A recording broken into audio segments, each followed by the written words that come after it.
Yeah. Welcome back, everyone, to this year's Halloween special of the podcast. I just want everyone to keep in mind that these are true stories. We are currently in a haunted setting, kind of. We have a candle lit. There is no lights on. There may or may not be alcohol involved. And yes, enjoy. These are some true ghost stories. And I have two guests on. And I'm going to ask them to introduce themselves first, and then ask them a few questions, and then we can get into the stories. So, if you want to introduce yourself. My name is Katrina. I am a familial relation of someone on the channel. A lot of our family are quite spooky and have a lot of stories about ghosts and other kind of mythological things that they've seen. So I'm really kind of excited just to share my stories and any kind of weird stuff that has happened to me. Okay, so my name is Rose. I'm a close personal friend with everyone here. And I've just always been interested in the paranormal, and it's actually funny because our families are quite interlinked with each other, so any spooky stories or myths about, especially in our city, which would be where all our families are from, I would have heard, and so would have them, and we hear an awful lot of stories about anything that's happened there. Alright, so everyone intros out of the way, we can crack on with the first part of this week-long series. So I'm going to pass it over to the first guest, and she's going to talk a bit about some experiences she had, and we're probably going to interject and ask some questions. So here we go.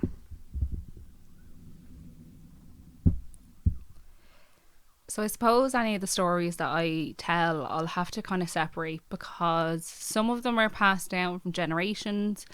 My mum would have been quite open to spirits and the paranormal when she was younger, so some of the stories are from her. But myself, I would have had a few experiences. And also, it's good to say I'm actually a psychiatric nurse, so I do have one or two spooky stories that are kind of extra creepy because they're in a psych hospital. But I'll just get started with probably my first proper experience that I would say. So I was a teenager at the time. I was going through puberty. It was one of them times that they do say are more open to things. And I remember it started off, I had this dream where these two people were standing under light in a dark room, and they kept on saying, we can't tell her. And I kept on saying, I know I'm in a dream, so why won't you tell me what you need to tell me? And I just felt really weird about it. And then after that, I started having this feeling that every time I walked around the house, some man, I could only describe him as a man, I said he was wearing a hat and a trench coat, was standing on top of the stairs, and I just felt really weird. I was like, I feel like he's watching me everywhere I go. And like, I never seen this person, but I just always felt that he was there. And then shortly after that, it kind of started to escalate a bit more. So I started to have these night terrors, where basically I'd be dreaming about demons and spirits and things like that, and I would wake up and I'd have a scratch on my head. I'd have scratches on my arms. I woke up one day and there was a cut on my head that was actually bleeding. So it was quite badly scratched. Now, look, I could have myself scratched it with it being a nightmare, but it was just weird, and I felt really strange. I started to kind of feel a little bit sick and weak. I didn't feel myself. My family would have thought that I didn't seem like myself either. And then I decided one night to tell my sister, because she would have had experiences, and I just felt like it was really odd, and I just wanted to tell someone. So we were sitting in our front room, and bear in mind, TV, everything was off, just the lights were on, and I started telling her about this story. And just then, the DVD player, which was not on at the time and no one had pressed any buttons, turned on and said stop across the screen. And that happened 2 or 3 times after, when I spoke about this, that the DVD player would turn on and just say stop and nothing else. At the time as well, I had stuff go missing, and overall it was just a weird experience. And then I came over to my cousin's house one day, and I was telling him about all this kind of stuff, and that I was feeling really weird in myself, and I just didn't feel right. And when I walked into the house, a light bulb exploded. And then after that, the cat had come into the house, and this was after the light bulb had exploded, so nothing startled the cat, and the cat was hissing at me, wouldn't come near me, wouldn't get pet by me. It was just freaked out by me being there. So that cat is quite affectionate. That cat is quite affectionate. So I kind of didn't know what to do. My mum would always say, you know, pray to Saint Michael, because Saint Michael is with our family. So I started doing that. And I wouldn't say I'm an overly religious person, but I'm a spiritual person. So I started doing that. And then one night I had sleep paralysis. And during the sleep paralysis, I seen a person standing out in the hall. But I couldn't see the person. I knew they were there. And it was a bright white light. So bright you couldn't look into it. And I remember saying, help me. I just want help with this. And this noise started. And the only way I can describe it is, it was like a siren that was so loud that you couldn't even hear it anymore. And a bang. And after that, there was nothing. I never felt anything after that. My mum always says that was St. Michael coming to, I suppose, get rid of my openness and to close me off, because I was open at that time, being, you know, going through puberty and being a teenager and stuff going on in my life, that she felt that I was quite open to things. So I just needed to be closed off. So she would have said that was him. Other than that, myself, I've had feelings and felt kind of weird. I wouldn't have had too many experiences. I know when I was younger, my neighbour had walked out into the garden. I was probably about 3 at the time, and she said that she heard me speak in tongues or speak in Latin, some other type of language. She said she wasn't worried about it, but she would often see me out speaking a different language and speaking to someone. She said I wasn't speaking to myself, I was speaking to someone, and she always felt that I was quite protected by whoever was there. And then other than that, I suppose the only real story I have is a nice spooky dooky one. But we might leave that there. And you can ask me a few questions. I'll leave it up to the floor, because it is a spooky dooky one about a psych hospital, which is extra spooky dooky. So, okay, I suppose we'll do a couple of questions just on that. I won't call it a story, seems as it's true. But yeah, it's just would you have rather like not have had it, not have had experience, but been predisposed to family kind of experiences? Like, do you think it's more validating or less validating that you already kind of believed in the paranormal when something like this happens, or would you prefer to have not believed and then the story might have been validated a bit more? Because people are obviously going to go, well, you already believe in it, so it's your own mind. Like, what do you think about that?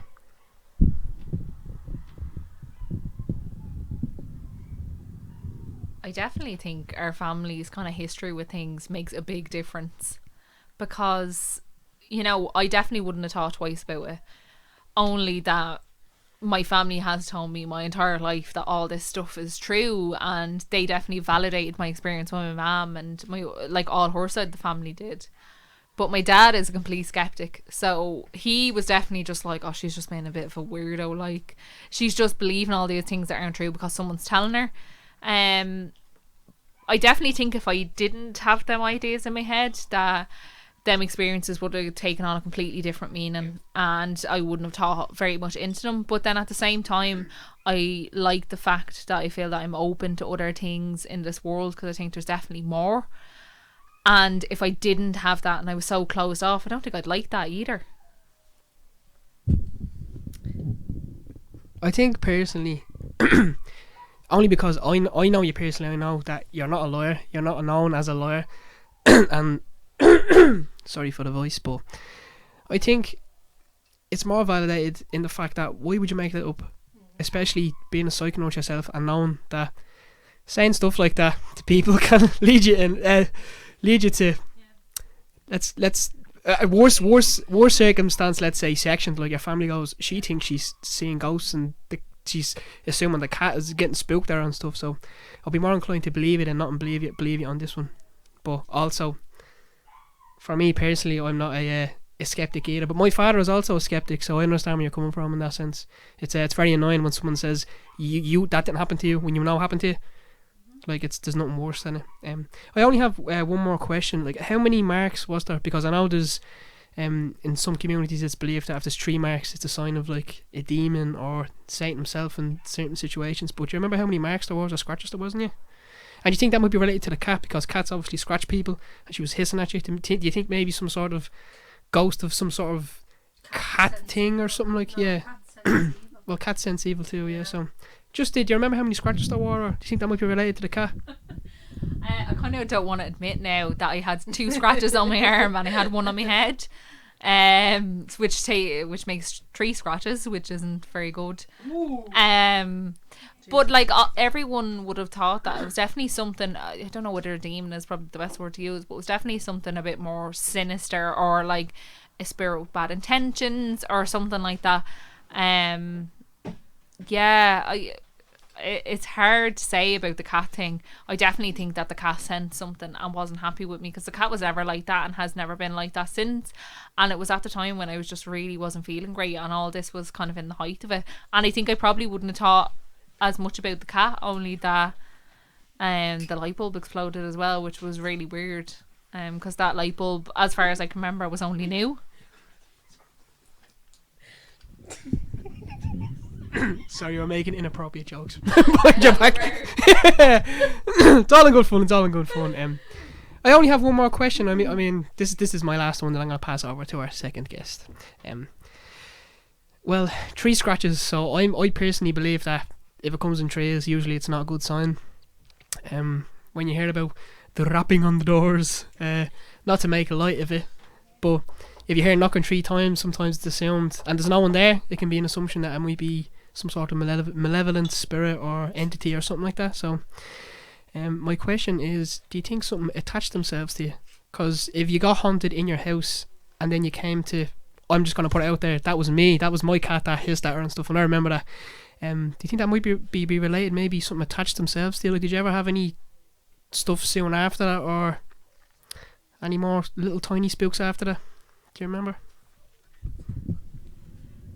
Well, after that kind of experience that my mom kind of said was Saint Michael or Archangel Michael, I didn't have anything.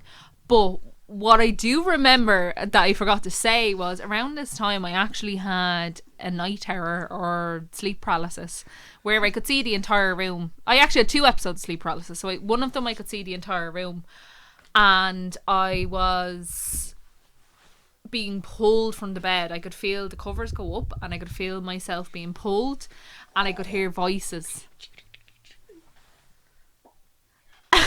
And that was probably one of the most terrifying experiences in my life, and I didn't sleep in my bed for about 2 weeks after that. But funny enough, before that I had sleep paralysis as well.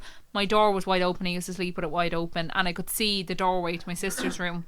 And what I seen that night was a creature that I can only describe as a demon, and it had little like cysts on its back, and in them cysts was they were almost like little fetuses type thing, and that crawled into her room. And it's funny enough, we have this running joke in the family, if anyone's ever to be possessed, it'd be her, because she's, I don't know, she just seems like the type of person to be possessed. So that's the other thing. So I don't know. I definitely think it was a negative thing. I don't know whether it was a demon. I don't like to think that was a demon or anything like that. Because I'd hate to think that. But I definitely felt run down. Weird things were happening. Wasn't acting like myself. It was weird.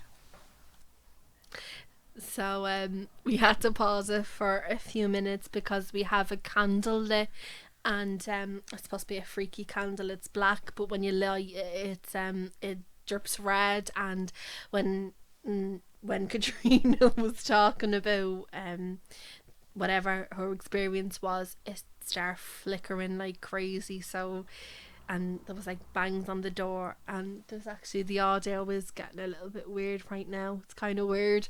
Anyway, okay, I'm never asleep again basically after her story, but I have my own story. So when my dad was quite young, I'd say probably 16 or 17, him and his friends, it was about 10 of them I'd say, decided that would be a good idea to get a Ouija board, and they were all the rage back then, and they basically had nothing better to be doing. But they got into the back of the church grounds, which in itself is like, oh my god, you don't mess with stuff like that. But they did a Ouija board in the back of the church grounds. Now I don't know, they were probably smoking and drinking and what have you, but he's adamant. And my dad is he's a skeptic, so for him to say that this happened, like, I would 100% believe him. So basically they did the Ouija board, and whatever happened, I think, you know, one of them was saying you're moving whatever it is, and the other one was saying no, you're moving it, whatever.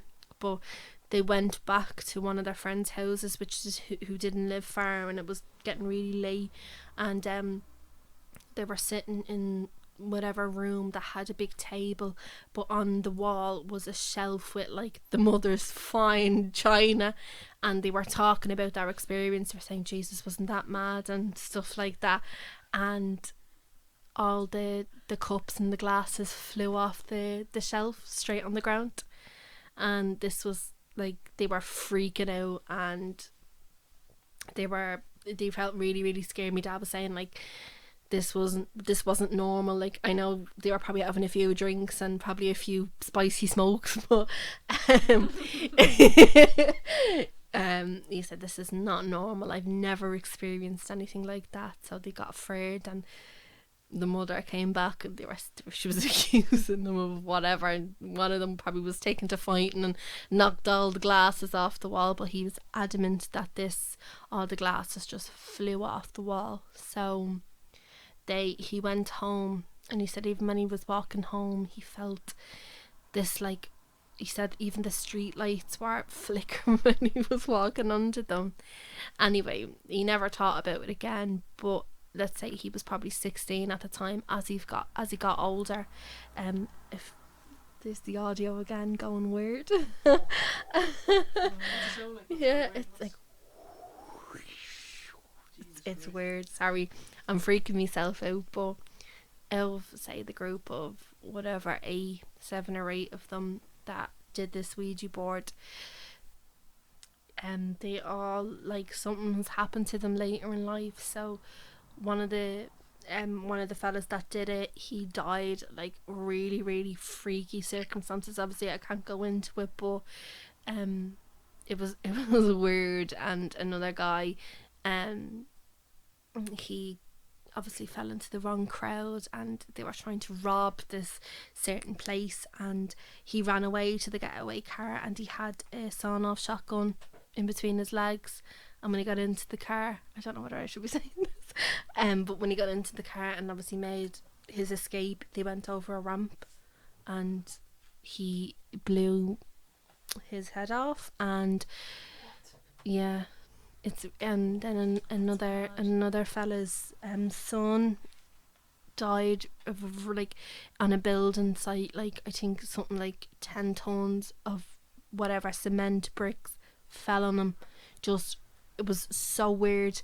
And like, even most of them now, like including my own dad, my dad is quite a sickly man. I'm not going to go into details about that, but not one of them has good health. So yeah, don't fuck with Ouija boards. That's all I can say. So I'm going to open it up to questions, because they're all sitting on the other their seat wanting to ask me something. So here's Katrina. I suppose your dad is not. No, she's all fine. Your dad's not a believer. So has he said anything, since he's gotten older about this, or that he thinks it was down to that Ouija board? Because I suppose, I don't know whether it's the same, but definitely in Ireland and definitely in inner city Dublin, it's a thing that you don't fuck with Ouija boards. And if you do, it's well known that shit is going to happen to you, and you'll either die or, you'll get very sick. So, like, what has he had to say about all this? So I suppose he is still a skeptic when it comes to, when you say, oh, like, the light flickered and stuff like that, he'd be like, I'll go away out with that. But when it comes to Ouija boards, when it comes to inviting anything in, you know, remember, I don't know, a while ago, remember that weird Charlie challenge came out, and my little brother was, he was only a baby, but he was watching YouTube, and he was quite impressionable at the time, and one of his favourite YouTubers played the Charlie challenge, and I've never heard me dad talk about anything like that. And he told me this story, and he said, do not fuck with Ouija boards, do not fuck with spirit boards, do not. And I don't know whether the Charlie challenge was real or fake, was someone blowing on them. But that was the one time I ever heard him say, and he was like, look me in the eyes saying, do not fuck with with Ouija boards, with spirit boards, do not invite anything into your home. So yeah, no, he's still a skeptic. He's still like, I'm quite dramatic. I'd be like, whoa, I've seen a ghost, I've seen a spectre, and he's like, yeah, alright. You know, but anything like that, he would be believer, because obviously it happened to him. Okay, I suppose I have two kind of questions. One is, well, I have a statement then a question. My statement is, there's nothing I find more irritating than someone who's had an experience and then denies other people's experiences. Yeah, I hate when that happens, because I know a lot of people like that. My own father, for instance, actually it's ironic that the three of us have the exact same thing, where all of our fathers are pure skeptics, but I'm not sure if, has your dad had something happen to him? I feel like he has. I feel like I heard a story a long time ago about something quite spooky happening. Oh, actually, my mum told a story there actually just before we left. We were kind of talking about this stuff, asking her what kind of story she had, and she said that when they were really young, like my mum and dad were going out since they're like 15, when they were really young, they had gone out to the cinema or something, and my dad walked her home, and on the way home they heard a baby crying, and this was in the dead of night, and she was kind of worried about it, and he was like, oh, don't worry, when I'm on my way back, I'll check out and see if there's anything there.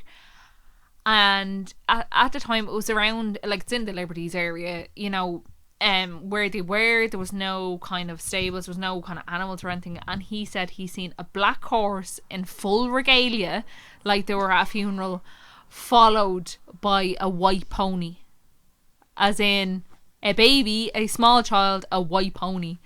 And to this day, he still says, like, there was no stables nearby, there was nothing that could explain these two, but that baby crying wasn't there anymore, and he was really weirded out by it. I find it interesting that you mention a story that your father's seen about. Well, he is a skeptic. It's interesting that he has a story about.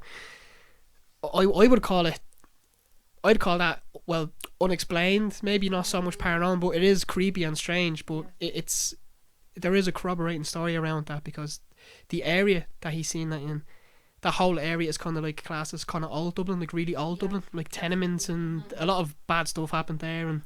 But there is a corroborating legend around that area of, they used to call it the headless horseman. So I just find it interesting that he's seen something like that, and he's a skeptic, and you didn't know about that legend. But there is a legend around that area, like Trees of Gardens, and I'm not sure if you know about Trees of Gardens, like what was built on it. No. You know? It's a very spooky area in saying Yeah, that. it So is. I'm not surprised. The flats was built on a horse graveyard. And some of the people that look after it built under it as well. It was just completely built over. That's so interesting. That's so strange. But And like it makes sense. Yeah. a lot of people that you hear from the flats have very tragic or spooky stories, like paranormal experiences, which is strange because that's where they came from. It's so funny that you should say Trees Gardens is built on a horse graveyard. It's amazing, because my family would have been born, grew up like generations back to like my great grandmother would have been born in Trees Gardens. And obviously I don't know whether has everyone seen Darby O'Gill and the Legend of the Little People, because I'm not going to go in, because obviously we have a whole story about another part of that, but the Headless Horseman, The candle is freaking out again, but that would have been, I would have been brought up on the legend of the headless. I would have been terrified of the legend of the headless horseman, but I actually have a story if you want to. If you want me to say it. Actually, can I just say something? Right, really yeah, quick? go ahead. Just really quick, because this is relevant and I only remembered it right now, right? And this is one of my, it take 5 seconds, right? Yeah. So while my house was being renovated, I actually lived in them flats for like, I think it was like the guts of a year. Yeah. And keep in mind now, this was when all the cobbles were ripped up, and I woke up in the middle of the night. Now my brother can corroborate the story as well, and we heard a horse going down the road, but it sounded like it was on cobbles, and the cobbles were gone at this stage. So that's just weird. And I suppose let's just talk about, if you're not from Dublin, you wouldn't necessarily know the sound of cobbles. It's a But it's a distinct sound. Yeah. Like, you know the sound of a horse on cobbles, because there's very few places in Dublin left that have cobbles. Like Temple Bar has cobbles, around Guinness's kind of has cobbles, so you kind of know that sound, and it's All like the a really old sound. areas, Yeah, all the really old areas. It's kind of the sound that you'd hear sometimes on a Guinness's ad when they have horses and stuff in it, but it wouldn't be very often that you hear that sound. So we just looked up what it would sound like, and we found an audio clip of it. So this would probably contextualize everything. This is what it would have sounded like. Hey Tina, look. So I know it was probably like a 2-second clip, but so it's so funny that you should talk about the cobbles being pulled up and you can hear it. So I have a story myself of an auntie of mine. So she had her baby and she was doing knife aids, and the road that she lived on wouldn't have had cobblestones, but it would have been a very busy road. There was a pub at the top of the road, there was a park where teenagers like to drink and like to socialise on the other end. There was the Lewis stop would have been not far, so people used to cut through this road, so there was always comings and goings, so there was always sound and noise and atmosphere.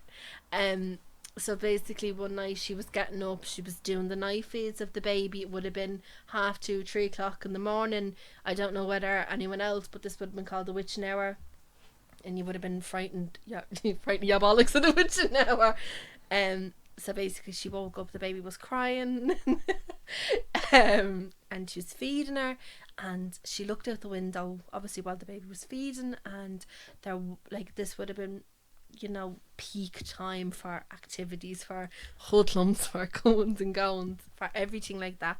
And there was no one on the road, which would have been very, very unusual. There was dead silence, like you could literally hear a pin drop. And I'm not saying that she would have been a skeptic, but she was a coward. She was afraid. She would have never watched, like, E.T. was scary for her. The Twilight movies were scary for her. So she was feeding the baby. Outside was quiet. Obviously she found it weird, what have you. So she could hear that sound that we just played on cobblestones, and she was freaked out, and she was like that thing, she couldn't look away type of thing, like she was afraid. She wanted to close the blinds but she couldn't, and she swears even to this day, this is 10-15 years on, she was watching out the window and there was black horses in, as Katrina said, full regalia. Like, they had the tassels. I don't know whether you've ever seen funeral horses. That's what they look like. They're incredible to look at. They're huge, massive horses with feathers on their head. They're jet black. And she said there was 4 or 5 of them carrying a carriage. And she said to herself, this is weird. I've never seen anything like this. And again, she couldn't look away. And she's seen the headless horseman. And in Irish folklore, the headless horseman comes to take the dead away, comes to take a soul away. So she's seen this huge black fancy, she said it was beautiful. Sorry, they're distracting me.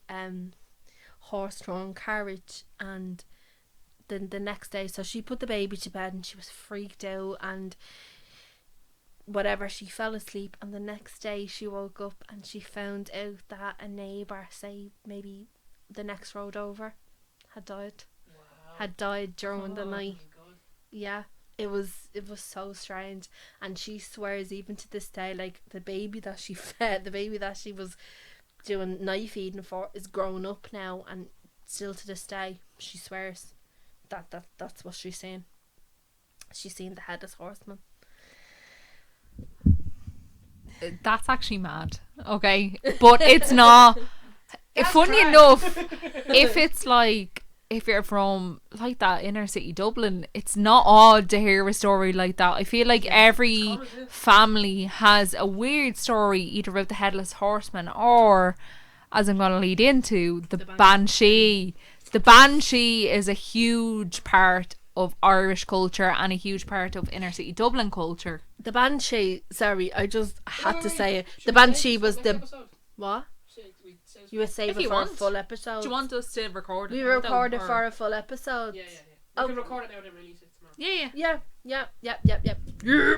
Sorry to leave you on a cliffhanger there, but make sure you tune in tomorrow for the next part, because judging by the sound of it, I thought it was going to be like 15-minute segments, but we might have like an hour every day, and I love it. So please tune in next time, because it's getting juicy.